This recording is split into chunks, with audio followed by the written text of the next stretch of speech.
ticket di ubbi la fa ndayam dama ne la yaa ngi seetaan live bi yaa ngi bëgg a wax ak man yaa ngi insister di woote mais boo libéré wul ci data mère bii chaque jour dama lay liveal di ubbi sa la fa nday loolu moom data mère bi laa bëgg nga libéré wu delloo ci sa nday ak sa papa ban woo ma confirmé na ne ma Serigne Adama koy bi demoon ñëwaat na ma bala mais boo ko deful duma wàcc ay sa setkat bii la voyage te dee koy dinaa xëy di toj cottu ndayam yow dinaa ubbi sa dafa nday ba nga dee dafa nekk vidéo koy bi moom faa mu delluwaat I don't intend to be here for a long time. I've just got a little bit of free time.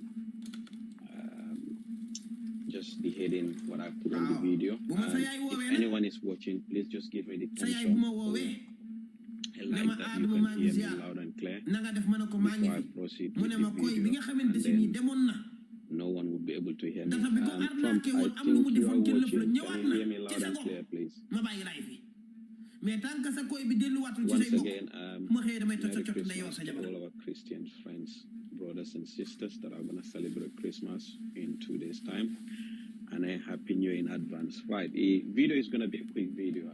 It's just a conversation around the incident that happened at the airport, which resulted to, initially they said it was one flight.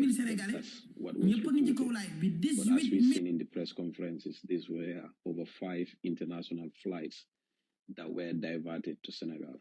Now, this is a significant situation because we all know that international flights are kind of bound by international regulations. So to have a whole country with our only international airport to go for like so many hours without electricity, which would not be able to power the runways, and as a result, flights were diverted to Senegal.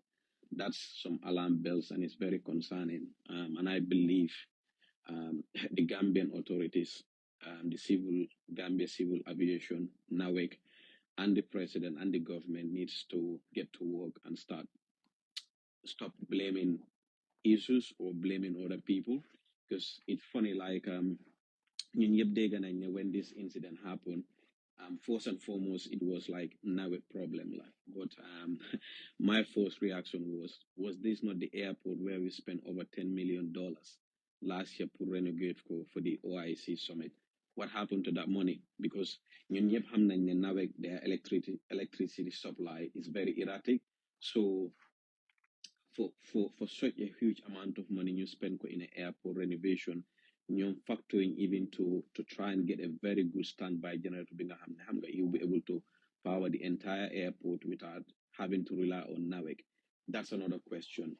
And if you also listen to their press conference, how they say it, like, okay, NAWEC was having like a temporary maintenance, but the public notice that come from NAWEC during those times, we don't send maintenance. But when this incident happened, it was outside of that time. So again, they can't use that as an excuse. And this is very worrying because, like flying to Gambia now, particularly for us living in the diaspora, is very challenging, it's very expensive, and in fact, it's very inconvenient to be traveling to Gambia. So we are losing massively towards Senegal because Senegal, they have upgraded their infrastructure. Their airport has now becoming one of the best hubs in West Africa. So in essence, swing tourism sector is struggling massively because tourism was one of the biggest source of revenue for the government. But in the last 7 years, our tourism sector has gone significantly down. So in the middle of tourism, if something like this can happen, they're firing alarm bells to the tour operators and also some other airlines that were considering making Gambia as their route, whether it's safe to flying it Gambia, because with the airplane, they would definitely fly with some kind of capacity of fuel in case of emergency and stuff like that. But then what I realized, if we are diverting flights to Senegal because of incidents, the Senegalese authority might not plan for it. Runway, how many planes are there, and how many planes can land, and how many planes can take off. So it's not everything. Problem, right? Senegal then become the savior and the rescue to Gambia. Yes, it's normal because Senegal, we are brothers and sisters, but Gambia is a sovereign country. Our only international airport should be self-sufficient, should be managed properly. certain things li nga xam ne comme lu happen on Saturday will not happen because let's say may God forbid those flights li nga xam ne didn't have enough fuel to go back to Dakar and stuff like that. Wala buñ demee Senegal, their airport was full to capacity and runway mënuñoo allow those flights to land. Are we going to wait until a serious incident happen before our authorities act? And one of the things that they don't tell you because nowadays, Luma gets more, if you highlight the issue or you given a genuine criticism, instead of the government take notes or our leaders or people we entrust, they come up with the blame game. First, gis nañ ne ñu ne how much it's to do with sabotage, with some opposition staffs working at the airport. Poor man, that is a flimsy excuse because if a government can have such a situation, their only excuse more it's down to sabotage from opposition, then what's the government security operatives doing at the airport? And why would the whole government allow the opposition's staffs at the airport to sabotage the safety and security of the country? In fact, that in a sense is a failure of the government part to be given that as an excuse. Secondly, um, the airport needs to invest on a very good standby generator because ñun ñëpp xam nañ ne electricity supply in Nawek is like a lottery. It can happen, it cannot happen. So we should not airport to rely on Nawek. Yes, NAWEC is the national provider. You know the issues with NAWEC. I mean, and this is highlighting one issue being Hampunasi Airport. But imagine when women are delivering in a hospital or when someone is having a major operation in a hospital and infrastructure like no, you then want to protect things like airport, things like hospital, things like critical government institutes, coming there over national critical infrastructure. Your send electricity supply should be on a system being a it would be very rare for you nyaka Quran. And even so nyake Quran, it will be a matter of time it come back. I'll give an example. Growing up in Banjul, Gloucester Street in the 90s, RVH was connected to State House and it was connected to Independence Drive. And Gambia or most parts in the combos did not pay Bermudas in those areas. And people used to complain, oh, why do you pay yen failing? Until some Banjulians realized some parts of Independence Drive and some part of Gloucester were connected to RVH and the hospital and the State House then. And that's why that area would hardly go off. And I think there was some noise made when you gain a loan. But that's just a good example that used to happen then. So now they want to make sure things like the airport, the ferry terminal services, major hospitals, their electricity supply should be on the same socket or on the same phase like State House. Because I am sitting down here talking, I bet very rarely electricity will go at State House. And if it goes, it will come back very quickly. So why are we protecting or why are we looking after like people that we are paying to put in place to provide those services, but those services nga xam ne ñu ko fay xam nga nekkuñ duñu ko liyal. So that's a massive failure. And what government needs to do, we need to stop this blame game. The opposition bila wala ko wax ñu ne dafa disgruntled and all that. And we have to blame the president. Man, I will sit down here and say that yes, he cannot be everywhere, but Linde always to the president can delegate his responsibility but he cannot delegate his accountability. Tey moom mooy njiiti kër bi Gambia mooy si opposition bi mooy ñu ko nekkal mooy ñu ko against ak ñu ko against ñun yëpp. The president is the head today. If something goes wrong, he is responsible and he needs to be held accountable. If things are going well, dinañ ko santa dinañ ko gërëm. Why? It's not a matter of ne if things goes wrong, then the blame gets shifted somewhere. Te luñ dee wax njiit tamit dangaa nangu léegi sa fault. And I would have expected what happened on Sunday before the president had a breakfast, the forerunner or the director of Gambia Civil Aviation or the managing director of NAVEC, or key ministers on a breakfast table, right, brief me what happened. How are we going to stop this happening? Because this is not acceptable. No language wara def, but ñu ngi gis some part ñu ngi absolve the blame on president te duñ mëna absolve the blame on president because president bi moo jël minister am ñu dem ci National Assembly they request funds to upgrade and to maintenance the airport last year which is 14 million pounds loolu soko xaymaye is almost $1 billion. So have they not factored a good standby generator for the airport? You know, electricity supply is critical in airport. Man muy talk di wax fi, I'm not saying ne fu ma nekka airports would not have these incidents, but su amee something serious more happen. I've lived in the UK for 25 years this January coming. I have never, ever experienced electricity outrage. Happen na si yena deka float am na wala some incidents happen na, but here they plan.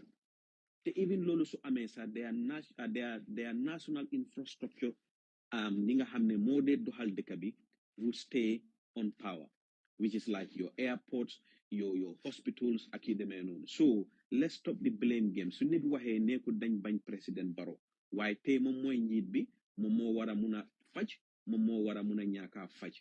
And some of the issues that we are having, to be quite honest, is very alarming because ñun léegi we rely on everything on Senegal. Suñ electricity bi Sénégal la mooy jógee, ñuy garder président Paro Sénégalais lay, suñ sécurité bi gën a bari si dëkk bi Sénégal la, cement, building material, suñ music industry bi, suñ entertainment bi, suñ jën, suñ everything Sénégal la mooy jógee. Ñun very soon we will become a region in Sénégal, te ñun ñu ne dëkk lañ, te ñun ñu ne dañ saanil président Carter, te ñun ñu ne dañ amee néegi député, te ñun ñu ne dañ amee ay budget. Come on, we can do better. Toguñ fi di wax pour criticize wala di indi problem. Why lii kum naharut as a Gambian, then your own Gambianness is questionable. Because lu mel ni whole dëkk sa international airport dem for hours without electricity. Amul ben natural disaster bu amul. Ñun nekkuñ si woo. Amuñ any other major impact bi nga xam ne daf ñu war a affect. Where is NAWEC? Where is the standby generator? Should we be even in the first place? Yala tre. What about if those planes didn't have enough fuel to go back to Senegal or come back? Or yala tre. What about those planes that we divert into Senegal? Senegal were having their own national emergency or their runway were full. Then you talk planes you know they from Jawogi like I picture. Come on, let's do something. Let's do something. Gambia Dekala. We are electing these people to be there to serve us. Waxuma ne dëkk du am problème de waaye ñun problème yi ñoo jànkoontul ay ñoo they're easy to be fixed and they're avoidable. Te the last point bu ma wax si airport bi gis nga dëkk su fa dara day happen, yes we might attract these little unserious investors, but big airlines like the Virgins, the British Airways, or these big tour operators lii def leen a put off. It puts them off because dañoo ne if this country cannot even guarantee us electricity supply, how can we even think of investing in that country? The two things that they can need in this 24th century pour nga develop electricity and stable internet. Te ñun ñëpp xam nañ ne those are big problems in the Gambia. Yes, road yi ñoo sampani ak bridges yi ñoo sampani yëpp baax na pour jokkolante. But what we need right now, ben dëkk du develop, ben dëkk du dem si kanam if you cannot guarantee a stable electricity supply. Ben dëkk léegi du mun a function without a secured and a reliable and fast internet. Te ñun ñaari amuñ ko. Plane yuy léegi di naaw si jaww gi ak they communicate through the airport, the internet. So this incident daf ñu war a jàngal. And suñ njiiti instead of come up with excuses, they should get to work and fix things because ñun saani luñ leen karta wala nekkuñ di leen fay pour ñu ñoo jox excuses. What they need to do is address our problem and fix it. Comme yeneen dëkk yi nu ñoo def lii dafa ruslu. And before ma génn si Sénégal, one of the last point I'm gonna say is ñun dañoo toog ne Sénégalais yi dañ ñu yàpp waaye ñun ñoo day yàpp la suñ boppa. Fu ne ni fuñ toll nii suñ dalasi bi du génn a Gambia waaye in Gambia they're trading more in safer than dalasi. Why? Because ñu suñ jiitu ñu jiital ak ñu amee suñ yëfi réew mi ñoo bàyyi seen loxo loolu emu si ñun Gambien suñ boppa tam comme liñ dee wax si olof wudee bi nu mu la gisee noonu la dee owalee. I was embarrassed and ashamed to see how politicians, businessmen, elected leaders were throwing themselves around Usman Sonko. Yes, Usman Sonko ku baax la ma muy wax ni I supported Usman Sonko when he was going against someone bi nga xam ne suma maam la Macky Sall. But ñun Gambie tam dañ war a fonk suñ boppa ñu bàyyi ñaaka classe gi ñu respect suñ boppa because some of the images yu ma doon gis ak some of the behavior Usman Sonko si biir xolam bi mu ñoo ree. And secondly tamit buñ fàtte Usman Sonko lu mu bugga Gambia du buga Gambia lu raw Senegal. He is there to protect the interests of Senegal. He came there to represent Senegal. Te buñ fatene, there has been some issues that has happened recently. Sonko is not naive. Sonko is very smart. He would play the role of a diplomat, but there has been some damages that has been done recently in terms of ñun suñ jiitu luñ def during the election. Bi nga xam ne Sonko and Jomai were not happy, but that special relationship and the interests of Senegal would come first. So ñun tamit suñ amee gan ku mel ni Ousmane nañ respect suñ boppa ñu dal ñu xam ne meeting boobu noonu was a summit between two dëkka. Why people were throwing on themselves on top of Sonko, come kids you lose in a candy shop. Te ñun ñu ne dëkka lañ. Te we will be the first people to stand on top of the hill ne waaw Sénégalais respect guñ ñu wala Sénégalais teguñ ñu ni. But we are depending on everything to Senegal now. Suñ kaaraange suñ courant suñ lekka suñ ndox suñ airport bi sax everything suñ tourism bi jël nañ ko. We had Ahmad Ba as a tourism minister for 7 years. It has been the 7 worst years in our tourism sector. Incident who happened on Saturday, it happened in the middle of our tourist sector. Imagine a lady who are on a talk, I need to go to Gambia to go and get sunshine for 2 weeks. Mugis incident, it would put them off. And these are all avoidable. Airport, we want to talk the Nyaka Kurangsa, look up at 15 minutes. And the most saddest part is, which they will never tell us, whilst this was going on, a woman was stuck. See one of the lifts at the airport, Mununko free because of lack of electricity. When end up free of that woman collapsed. Then jail jigen bu dugal ko si ambulance pour yobu ko l'hôpital. Ambulance buñ ko dugal sa ambulance bi amut sirens. And we calling that the airport, our only international airport. Come on, we are coming to 60 years of independence. We are Gambians. We should be proud of that. But unfortunately, it's very hard and even shameful nowadays pour nga wax sa boppa Gambian nga. Te nekkum na ma ko fee wax because of dafa am kuma jealous or dafa am something else. No, I want to see the best of my country. I want to be proud of my country. Te lu happen samedi bi su ruslu ben Gambian, then you should question your Gambian and then stop these excuses. Because excuses right to develop deka. And excuses on what? Who? How can an opposition staff sabotage a whole national airport, international airport? The ruling party are in power. You are made the power to the whole security operators. Nga dem si airport bi dem fa gis NIA, dem fa gis soldat, dem fa gis immigration, dem fa gis police, dem fa gis all kind of security. What are the job of those security? Until then, keneen di mun a sabotage airport bi. That's even loolu sax pour joxe loolu as an excuse sax is amateurish. It's even sad and it's disrespectful. So boobu moo nekkoon point bi about the airport. And I think I briefly touched on about Senegal. If we are not careful, we will soon lose our sovereignty. Deka dafa am pillars yu amee deka. Sa koom-koomi réew, sa kaaraange réew, and things like your national infrastructure like electricity, ndox, ak sa dundini deka. Beneen warta nekka si loxo beneen deka. Su nekkee si loxo beneen deka rek moomuloo sa boppa. Te ku la abal bot fu mu la bugga nga xool foofu ngay xoolee. And we are slowly heading towards being fully taken over by Senegal. And this is because of actions and inactions of Sunyiti.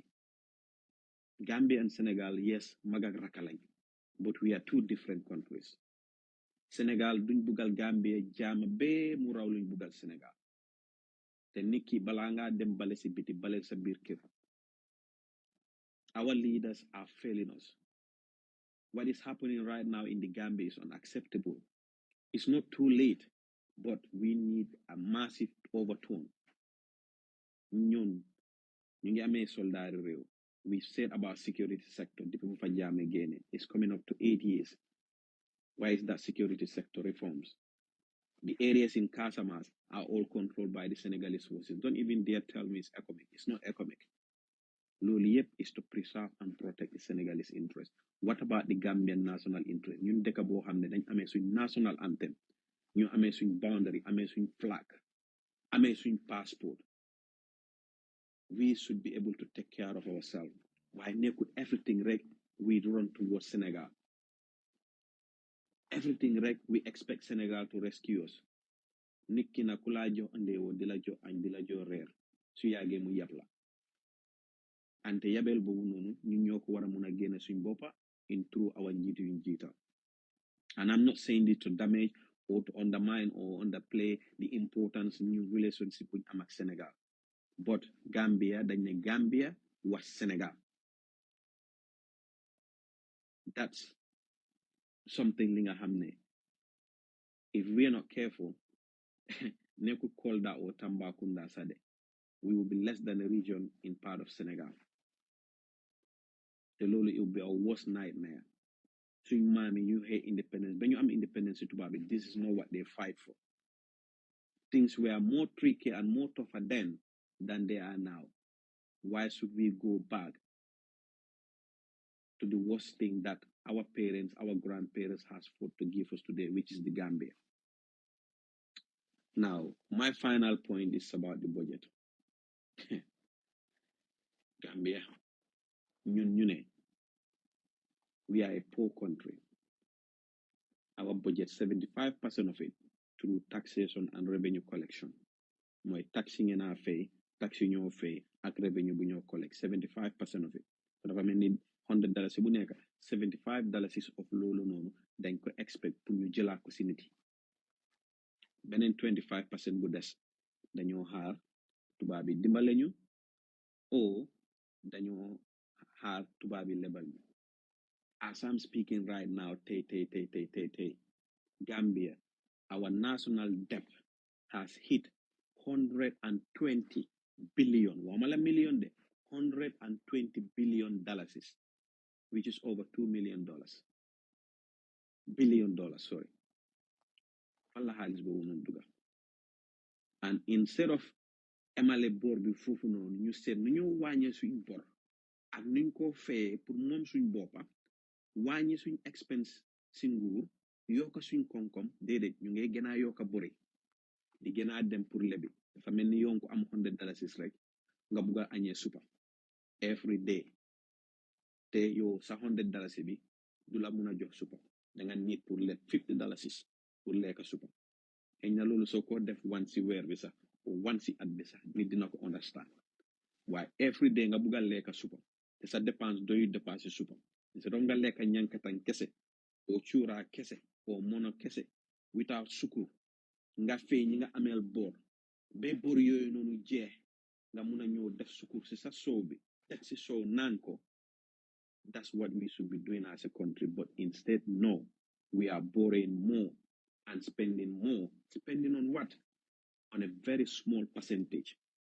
So seetee suñ budget bi dafa dawlu yaram lu maa wax fii fi electricity Gambia tey mun naa wax 50% bi or more nawet joxuñ leen ndox joxuñ leen courant si suñ budget buy ñëw next year there is over $1 billion buñ fa budget pour ñun Gambian si yep ñu am courant amul ndox from nawet ñu fay bor boobu noonu because nawet cannot manage themselves properly because of ñu ngay joxe excuses ne international transfer rate bi dafa change.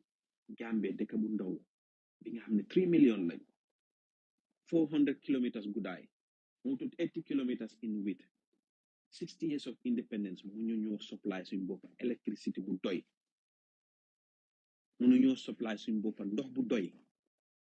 We have to depend on car power that sit there, which we are paying in foreign currency. We have to rely on Senelec for new connect some of our rural part. And you latching in pay in Dallas, they are latching in foreign currency.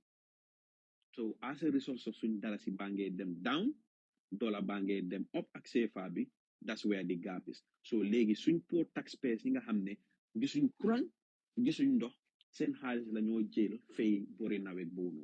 And that is in our budget. Why not you privatize NAWEC?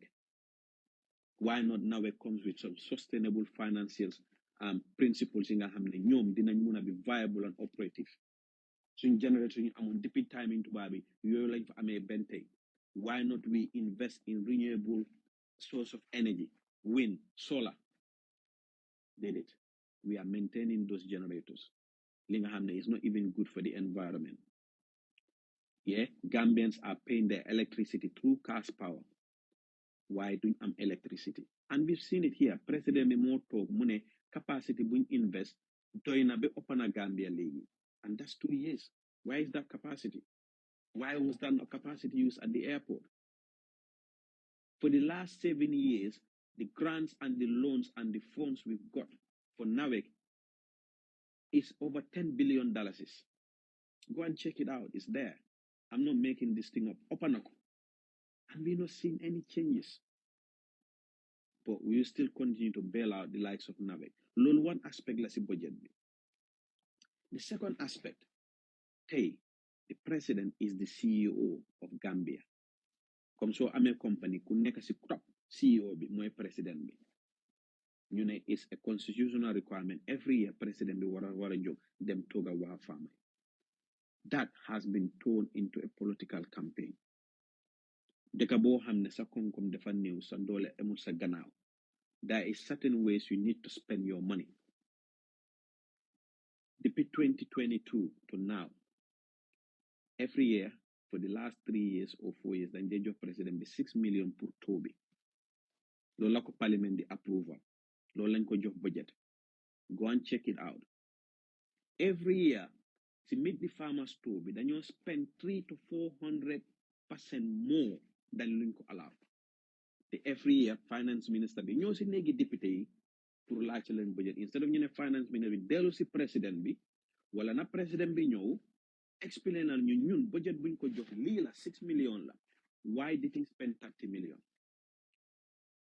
Su ko mënta explain, there should be sanctions. Next budget am bi, then ñu wàññi si loolu. But our meet the farmers too has increased. Te nekkul increase si budget rek de.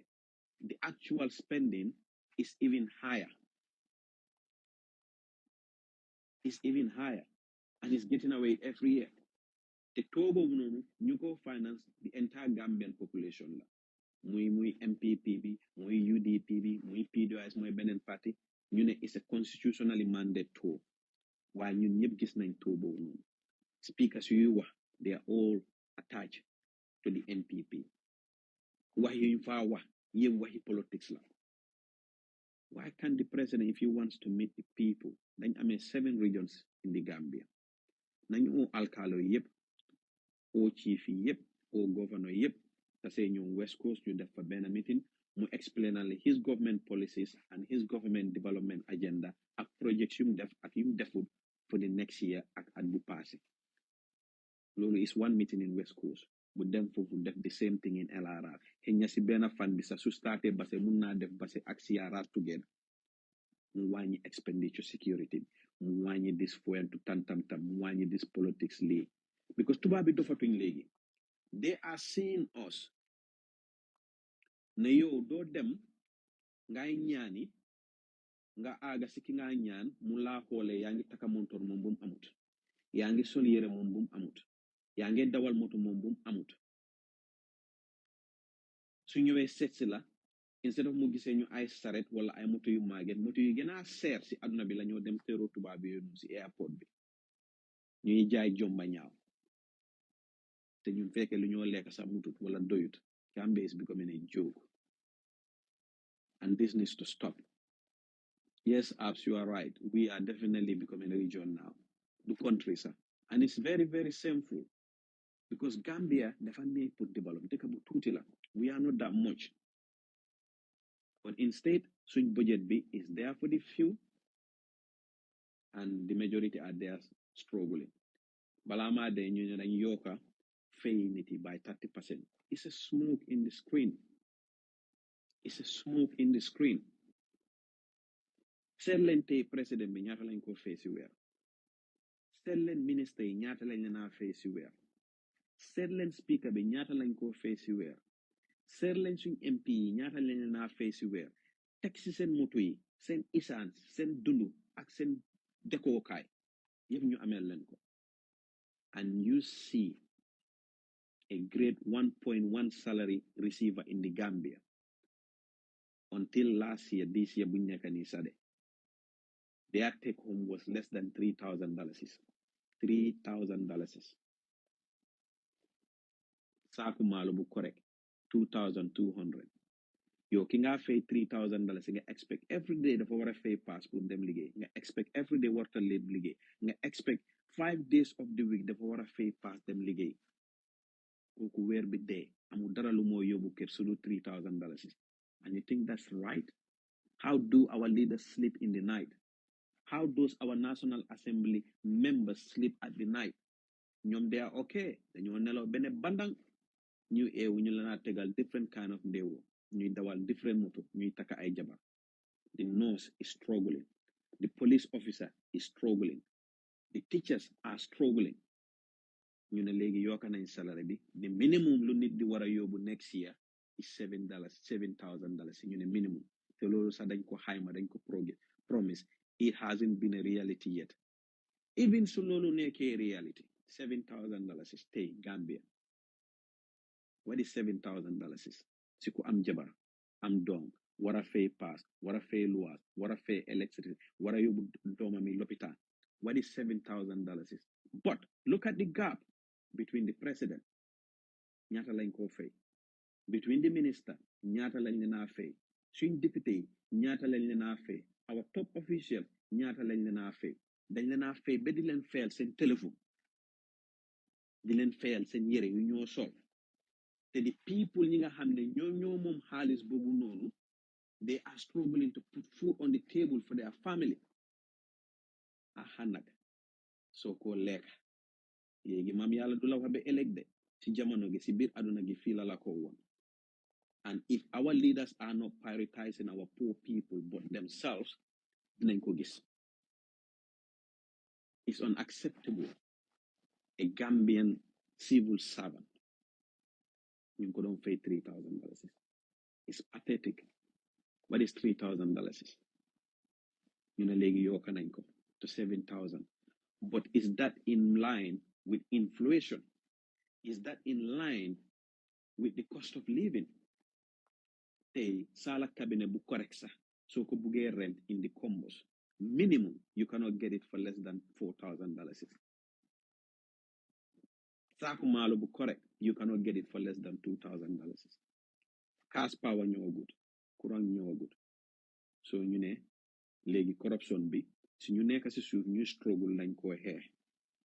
And we've seen the president even throwing stones at the police officers ñi nga xam ne dañ nekk si checkpoint di laajte nit yi ataya sango.